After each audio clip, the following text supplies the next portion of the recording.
All right, Arkansas Senator Tom Cotton, he voted against this infrastructure bill. He joins me now. Senator, what did Lindsey Graham get wrong in his analysis, or get right?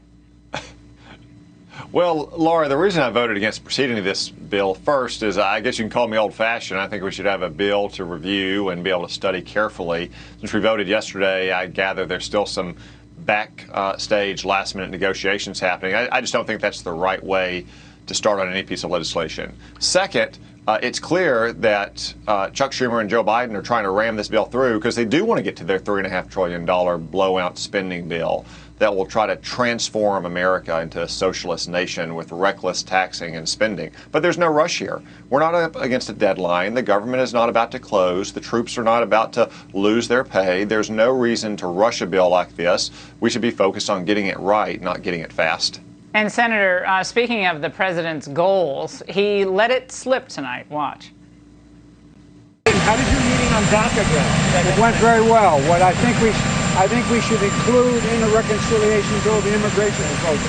My staff's putting out a message right now. Okay, Senator, the reconciliation bill, it grows by the day. Permanent entitlements, family medical leave, universal preschool, and now mass immigration amnesty.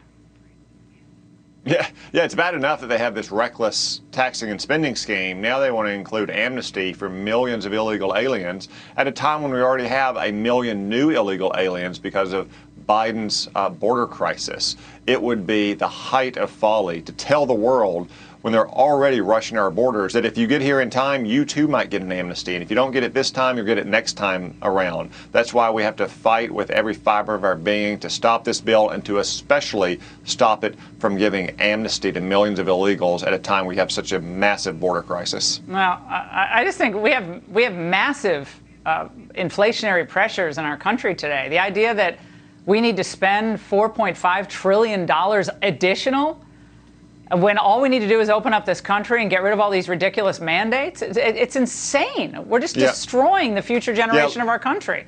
Destroying it. That's right, Laura. And Biden and the Democrats are causing inflation not just by spending trillions of dollars we don't have, but as you point out, they're also locking up the supply side of our economy. When people won't go back to work as Uncle Sam is giving them a $300 bonus every year, or they're still facing social distancing requirements, or governors are starting to slap new mask mandates back on them. The Biden Democrats get you coming and going. They spend more money than we have, and they also don't allow our economy to get opened back up and get people back to work so they can start producing the goods that Americans want to buy. That's why we have inflation in this country. It is 100% because of Joe Biden's failed policies. Senator, do you think Manchin and Sinema are going to stand up to Schumer and say no to this bill, or do you think ultimately this thing gets through?